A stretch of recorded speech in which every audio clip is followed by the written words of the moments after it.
Hello all, thanks for tuning in. This video will be covering episode 2 of season 6, so please be aware of spoilers if you have not yet seen this episode.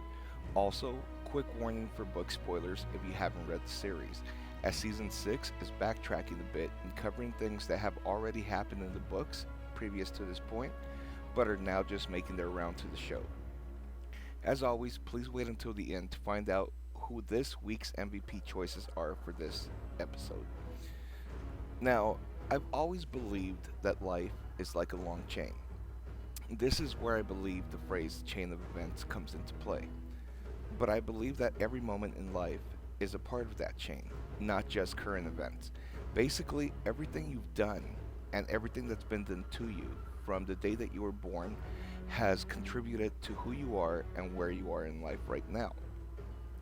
This show and the book series has been doing that from the start of the series, all the way back to the Blackfire Rebellion and the Targaryen conquest, and even further back to the Andals and the First Men, the building of the wall, and so on.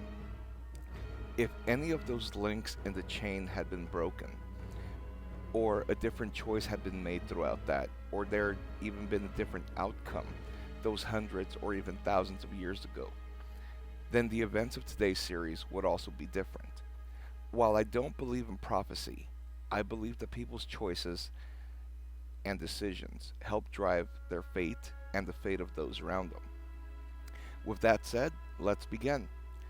The show starts off with a quick recap of the events that happened that bring us to the current show history, or the chain of events. Now, what is happening in this current timeline is because of everything that's previously happened. While there are a couple more clips that I would have added, such as Roose stabbing Robb during the Red Wedding, they did a fairly good job of showing what is important to this episode. This episode officially starts with Bloodraven, now known as the Three-Eyed Crow, and Bran back at Winterfell. Seeing a host of young characters including Ned, Benjen, Old Nan, Roderick Cassell, Hodor, who we now find out is really named Willis, and when he could still speak, and Lyanna Stark. Bloodraven then brings Bran out of that vision, though Bran wants to stay. He gives Bran a warning about staying too long in the visions, the same as Jojen gave him about working for too long. He may just forget himself and be stuck there forever. Bran makes a mention about finally being shown something that he cares about, which leads us to believe that they've done this a few times already, it just hasn't been shown on screen. We then see Mira Reed sitting just outside of the cave, and she has a short chat with Bran where they speak of the upcoming war that Bloodraven has warned them about, and she scoffs about fighting the war from the cave. And in that conversation also states that nowhere is safe when he mentions that being outside of the cave is dangerous. Leaf, the child of the forest, then tells Mira that Bran will need her, quote unquote, out there, and that he won't be staying there forever, which then shows Mira looking out at an empty frozen wasteland. What does this mean though? Will Bran really be leaving, or is this a half-truth? Will he only be leaving by traveling through the Weirwood network, and she'll be the only one who physically leaves that place? Is this why he needs her? And, we'll just have to see how that chain of events works out. So we're back at Castle Black now, where Alliser Thorne is letting the protectors of Jon Snow's body know that time is up, and they need to make the choice to give themselves up and go back to their normal lives as brothers of Night's Watch, and Davos can move on and leave, which we know is a lie. He's gonna kill them once they open that door. Or the other choice is that the Night's Watchmen outside can break their way in to get them. Either way, at this moment, the guys here, they're moments away from death. A Night's Watch brother starts working through the door with a heavy mallet or some kind of warhammer. As the door starts coming down, the Night's Watch outside start hearing a knocking at their own door. where 1-1 breaks through along with Tormund and the wildlings, and it looks like Ed made it in time and was able to get the plan to save his brothers, Davos and Jon's body, as well as Ghost, set in motion. Thorne commands the men to fight, but being outnumbered and after seeing what 1-1 just did to, the archer with his bare hands, can you blame them for dropping their weapons and just giving up? Thorne and Ed then have an argument about who the real traitors are, those who help the wildlings or those who put a blade in their Lord Commander. With the upper hand, Ed has Thorne and Ollie, who stupidly attacked Tormund and was quickly disarmed, put into the cells. Tormund takes a look at Jon's lifeless body, and you can hear care in his voice. It's a sign of respect, I feel, when he offers to have his men collect wood to burn the body. In King's Landing, we have a drunken commoner talking about Cersei's walk of shame, and being crude just all around. He's then caught alone by Sir Robert Strong, aka the Reanimated Mountain, and he gets his head smashed just in one fell swoop. He then shows up in Cersei's room, this is Robert Strong, to escort her to Myrcella's funeral, when Lannister guards bar her way per King Tommen's orders. And Zombie Mountain, this is actually a really funny moment. He just looks down at Cersei for her orders just to make a mess of them. And the Lannister guards, you can see the fear on their face. Instead, Cersei retreats to her room. Tommen and Jaime are then seen at the funeral conversing about Myrcella's death and Prince Tristane's killers, where Tommen is sure that Cersei had something to do with it. This lets us know, or at least leads us to believe, that they are unaware of the Sand Snake's presence at King's Landing, since they were last seen at the Dornish port, which means that it's possible that Prince Tristane was probably caught off guard by them showing up in his quarters before the fight challenge, which led to his murder. They continue with Jaime asking why he's been so distant from his mother and didn't allow her to attend the funeral. And we know now how much power the Sparrows have, as he mentions to his Uncle Jaime that he was told that she would not be allowed in the Sept, and he stopped short by Jaime when he says if she stepped into the Sept, Jaime vows that she would never be put in a cell again as long as he was there. At that moment, the High Sparrow walks in, and Tommen is sent away by Jaime to see his mother, so that Jaime can deal with the High Sparrow. But he's blindsided by the High Sparrow and the Faith Militant. The High Sparrow, he shows a near fearlessness in being that close of a proximity with Jaime, and the Sparrow starts surrounding him, with the threat being echoed of the Faith Militant being able to bring down empires, which means even Tommen's rule. In all of Tommen's conversations with the High Sparrow about his wife, Queen Marjorie, and those with Jaime and Cersei, he actually shows his weakness. In his weakness, he also shows his inability to rule, as he's too kind and meek to make any kind of decision alone, as he asks Cersei for her help, and being told what to do by Jaime when in the face of danger, as well as when the High Sparrow ignored the king's demands with no repercussion about seeing his wife. Now, Jaime shows his love and willingness to do anything for his family, but to me, Cersei shows just how dead she is inside. And I don't know, she's almost just mouthing the words and playing a role with Tommen. For some reason, as much as Cersei loves her children, I think she's going to have something to do with his death at some point. It's just, there's going to be something Cersei does that's going to lead to Tommen's downfall. In Meereen, we see Tyrion, Varys, and two of Dany's most trusted aides. We learn that the slavers have taken back everything outside of Meereen from Dany. Tyrion shows us just how educated he is and how it comes into play for releasing and getting help from the dragons. At this point, I thought that we were going to see a scene played out from the books where someone else tried to release the dragons, but we're led to believe that they were unsuccessful and burned.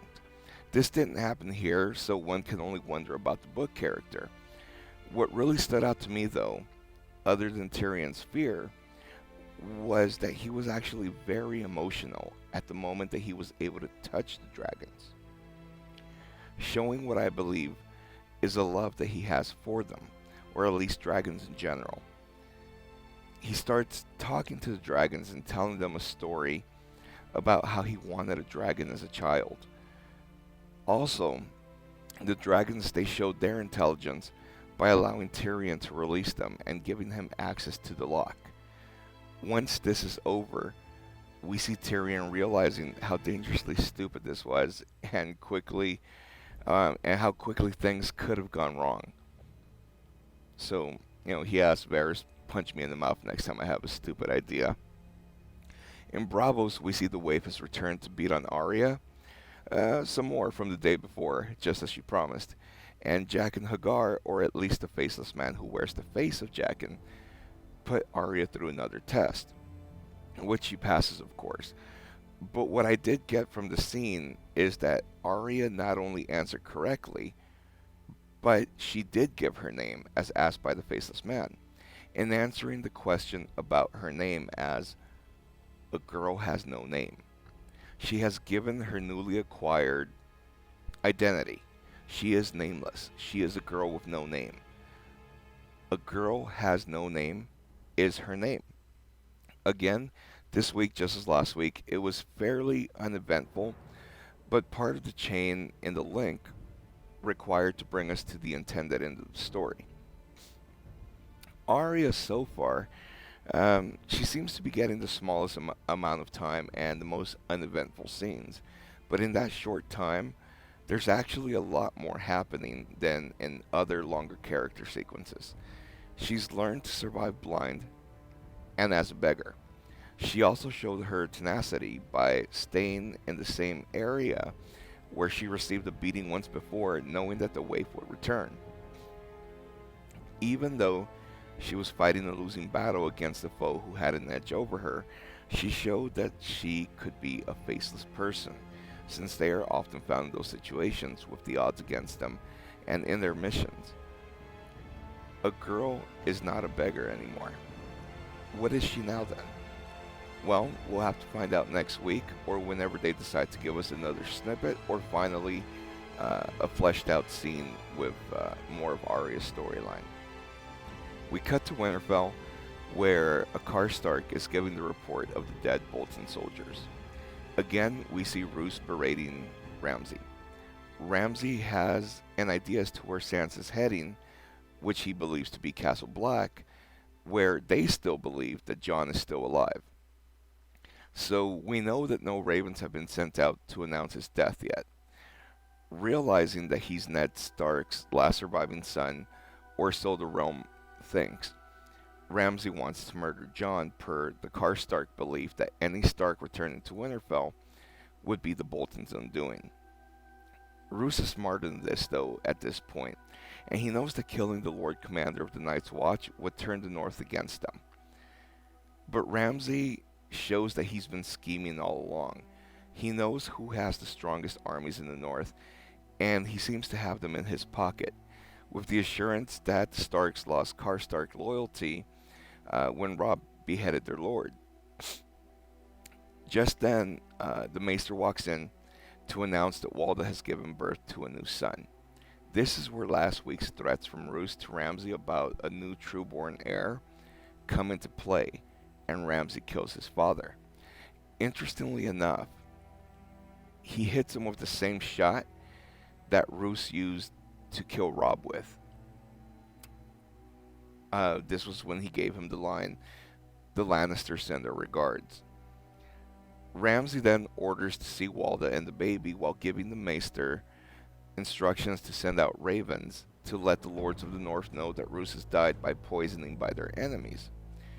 Ramsay pulls his threatening and overbearing line of having someone repeat his words by asking the Maester, "How did he die?" To which the Maester replies, scared but slyly, he was poisoned by his enemies.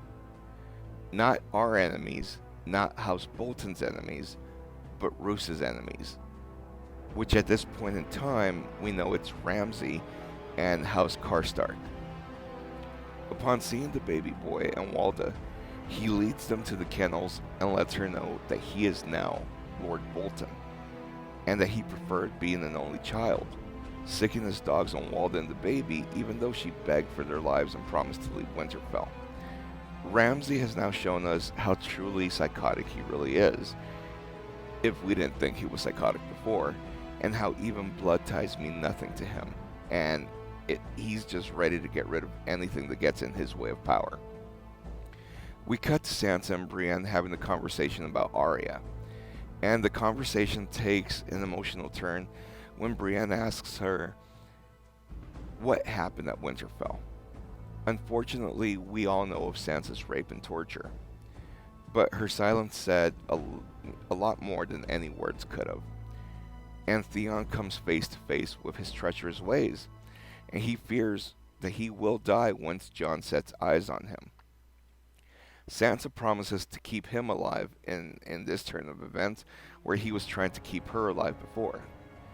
But he states that he seeks no forgiveness for what he's done, which means that he won't be taken to Black.